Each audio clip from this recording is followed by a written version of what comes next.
tema de la demanda. Sé que es un tema incómodo, pero lo trajiste a la mesa para poder servir de inspiración y también de motivación para otros jóvenes. Cuéntame un poco acerca de eso, por qué lo hiciste público y qué entiendes tú que necesitan saber los prospectos jóvenes con relación a estos temas. Y el chance de llevárselo a los jóvenes que, ¿sabes?, no cometan los mismos errores y poder marcarle la diferencia a ellos.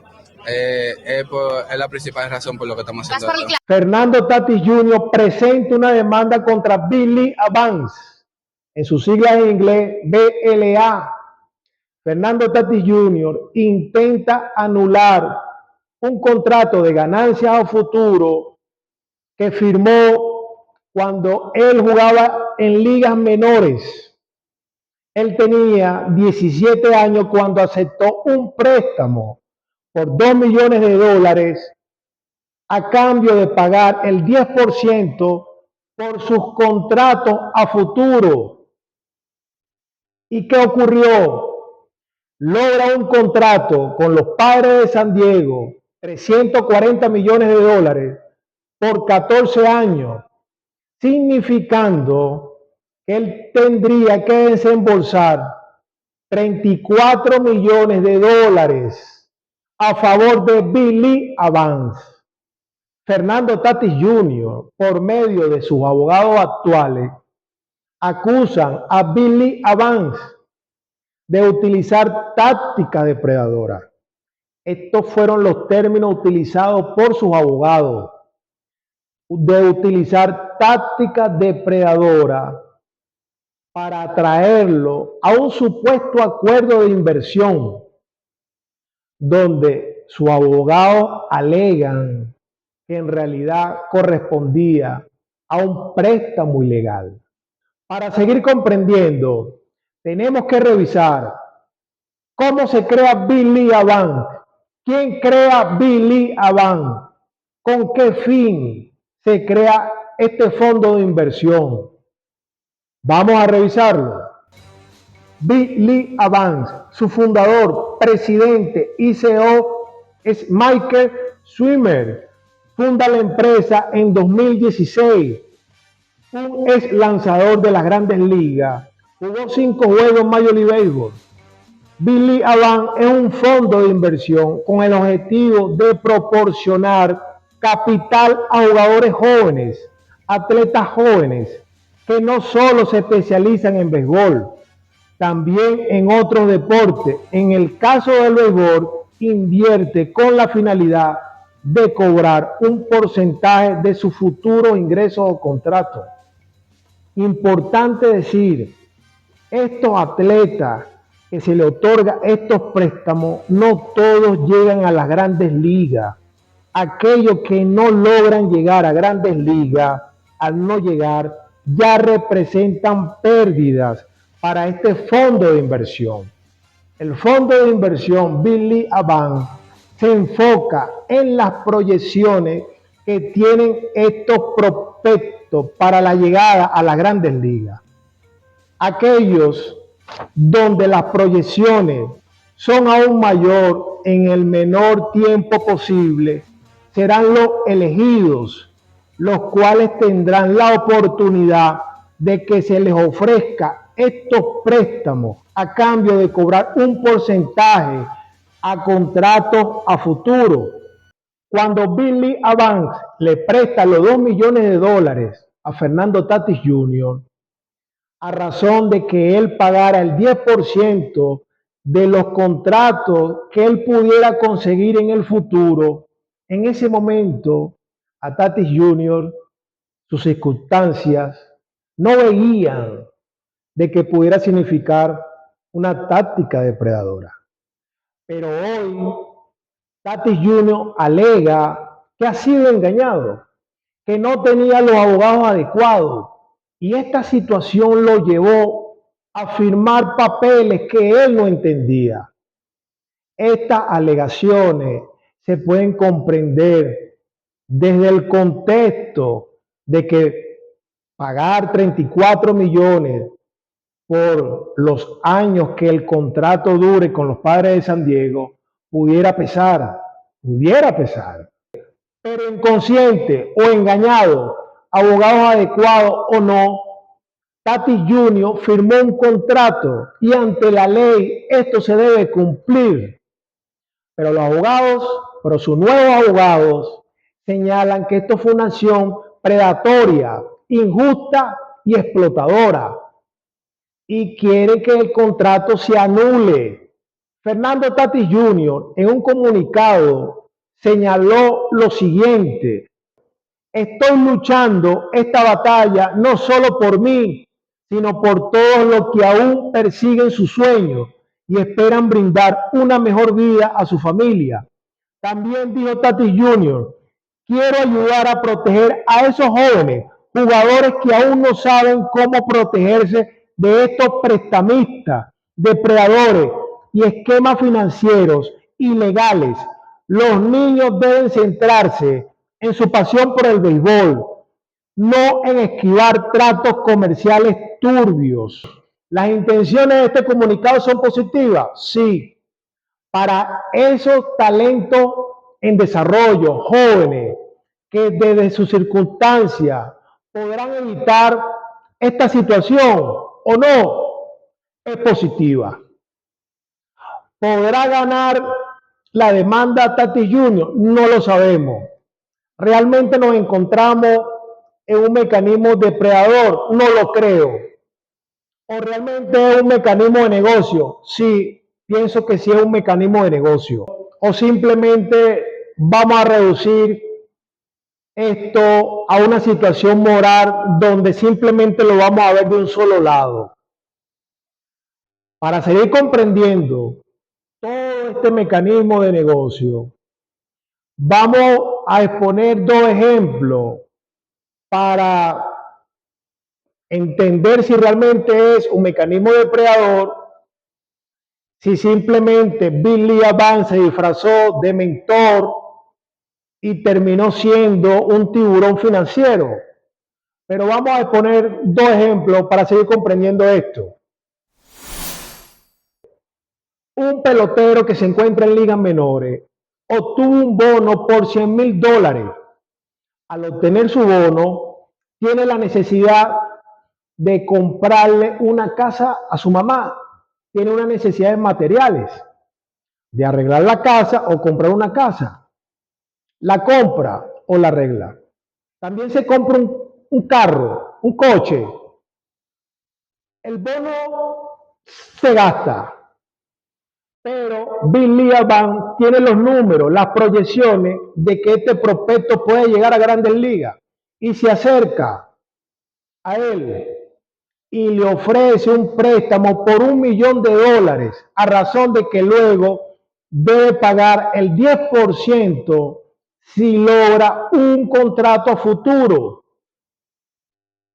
Es importante decir que si este prospecto no llega a Grandes Ligas y acepta el préstamo de $1,000,000 y no llega a Grandes Ligas, Billy Adams tiene como pérdida ya ese $1,000,000. Entonces, si no llega, Billy pierde $1,000,000. Entonces, para este ejemplo podemos señalar que es una táctica depredadora o simplemente un mecanismo de negocio. El segundo caso o segundo ejemplo, un prospecto es firmado por $3,000,000. El hecho de que sea firmado por $3,000,000, la gran mayoría asumen de que este prospecto va a llegar pronto a Grandes Ligas, que hay fuertes proyecciones de llegar a Grandes Ligas. Bueno, este prospecto empieza jugando clase A fuerte, pero sus números son bajos, muy bajos. Billy Adams se acerca y le ofrece un préstamo de $1,000,000. Pero este prospecto le dice, no voy a tomar el préstamo. Y sigue jugando su pelota, pero los números están muy bajos. Aún así, este prospecto lo mandan a AA y cuando lo mandan a AA, Billy Adams se acerca otra vez y le ofrece la misma cantidad. Es más, le ofrece el doble. te voy a prestar 2 millones de dólares. Este prospecto le dice no, pero él sigue jugando su pelota y los números siguen estando bajos. En AA, en los últimos 100 turnos, estaba bateando para 8 hits, creo. Pero llega un momento que este prospecto le dice a Billy, bueno, sí, te voy a tomar el préstamo. ¿Por qué lo toma? Él y sus circunstancias. Seguramente se encontró de que ya no veía futuro y bueno, pues no perderlo todo, lo tomó. Y toma el préstamo. Y al año siguiente, este prospecto es votado. Ahí Billy Evans pierde 2 millones en inversión. Entonces, podemos señalar que este mecanismo de negocio realmente es una táctica depredadora. Señores, tenemos que revisar cuántos peloteros firman y cuántos peloteros llegan a grandes ligas. Peloteros como Tatis Jr. son excepciones que puedan firmar ese contrato. Yo considero que el mayor riesgo, yo sé que son de los lados, pero el mayor riesgo lo cubre el fondo de inversión. Así lo veo yo. Escuchemos a Framil Reyes, pelotero de República Dominicana, que también tuvo la oportunidad de recibir un préstamo por Billy Evans. Escuchemos qué opina él sobre estos préstamos. De dominio público que tú habías tomado el famoso préstamo de Grandes Ligas por un monto de 4.8 millones de dólares. ¿Entiendes tú que para los jóvenes talentos es propicio hacerlo? ¿Cuál es tu consejo? Y cuéntame de esos chelitos, ¿cómo lo invertiste? Yo creo que eso debería cogerlo quien cree que lo necesite. Por ejemplo, yo no lo necesitaba porque a mí me firmaron por un bono de $700,000. Mi mamá nunca tocó ese dinero y lo puso siempre a plazo fijo. En tanto así que cuando me llegó ese dinero, los 4.8, yo le dije, ma, el dinero que está a plazo fijo, cójalo para usted, eso es de usted. Todo el que me conoce Palenque sabe esa historia. Yo cojo ese préstamo porque yo me dispuse desde niño a que cuando yo consiguiera, nosotros fuimos 8 peloteros profesionales en mi familia y mi abuelo siempre fue la cabeza de todos nosotros. Él quería ver uno de sus nietos en Grande Liga y Dios se lo llevó un año antes de que yo llegara a Grande Liga. Pues yo me puse en mi cabeza, mi abuelo tuvo 21 hijos. Wow. Yo me puse en la cabeza de que yo iba a sacar a mi familia adelante. Yo cogí ese préstamo y ahí fue que se fue la mayoría del dinero. Yo compré alrededor de 9 a 12 viviendas, vehículos, bienestar para mi familia. Yo puse mi familia cómoda. Eso merece una aplauso. Son más los peloteros que son dejados libres o que le dan release que la cantidad de peloteros que en realidad llegan a Grandes Ligas. Miguel Sanó también fue otro pelotero que obtuvo préstamo por parte de Billy Evans y fue dejado libre. Ahí está el caso de Framil Reyes.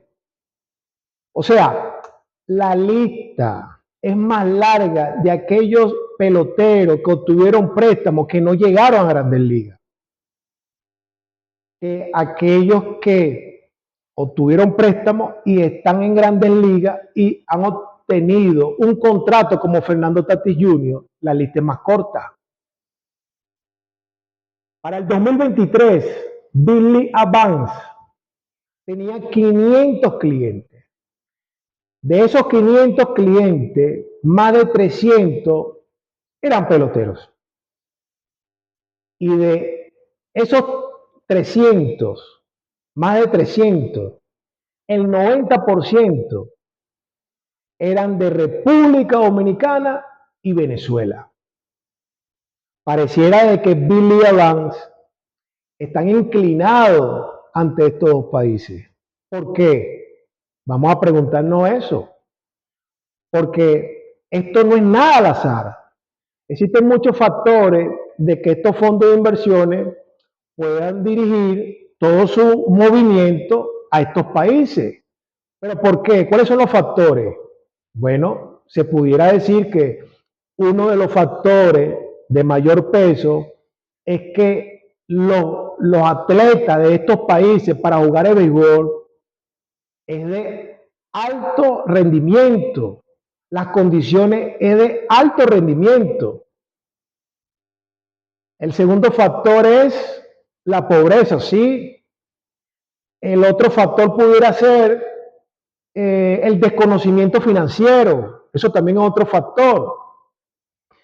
Otro factor pudieran ser las condiciones precarias, sociales y económicas que normalmente estos prospectos están, los peloteros venezolanos de Dominicana y de República Dominicana. Pero es cuestión de revisar y entender de que estos prospectos, cuando están jugando en ligas menores, ¿cuánto ganan? 400, 500 dólares mensual. A estos prospectos, cuando ganan 400, 500 dólares mensual, cualquiera que llegue y le ofrezca cualquier cantidad por opción de préstamo para ser pagado a futuro, más del 80% de estos prospectos van a tomarlo por sus circunstancias, sus necesidades. Que es importante hacer una campaña de conciencia de que hay que tener más cuidado para este tipo de préstamos, por supuesto. Pero yo no pudiera decir que este mecanismo de negocio en realidad pudiera estar dentro de esa calificación de táctica depredadora. Estos prospectos, cuando están en este escenario de tomar préstamos, ellos tienen dos pensamientos. El primero, si no llego, no pago. Y si llego a Grandes Ligas y obtengo un contrato, pago. Es la verdad, ellos piensan así. Ahora, si es importante la asesoría en este tipo de contratos, por supuesto, pero ¿quién va a asesorarlo en las distintas necesidades y circunstancias que viven estos prospectos y estos peloteros? Porque hay algunos que escuchan, otros que no. Hay unos que tienen mayores problemas económicos y necesidades que otros. Inclusive, este tema es tan complejo que hay algunos que no tienen necesidad económica de tomar préstamos. Y parece mentira, pero uno de esos casos es la del mismo Fernando Tatis Jr. Cuando nosotros revisamos, su papá jugó pelota de Grandes Ligas y facturó 17 millones para la época y era millonario para la época. Y yo dudo que Fernando Tatis Jr. haya tenido carencias económicas, necesidades económicas, porque su papá era rico, era millonario, mejor dicho, en dólares. Pero está el otro caso de que cuando tú te acostumbras a un nivel de vida, a una situación a la cual requiere siempre tener la capacidad monetaria, pudiera ser que tú también tomes otras o busques otra salida para mantenerte allí. Seguramente, cuando Tatis tenía 17 años, él pensó que para mantener ese nivel de vida era necesario, era oportuno tomar el préstamo. No porque necesitaba el dinero, pero sí para mantener su ritmo de vida, su nivel de vida, su estatus en el momento, y para eso tomó ese préstamo de los 2 millones de dólares para pagar el 10% a contrato a futuro. Logró obtener un contrato por 340 millones y hoy 34 millones por 14 años pesan.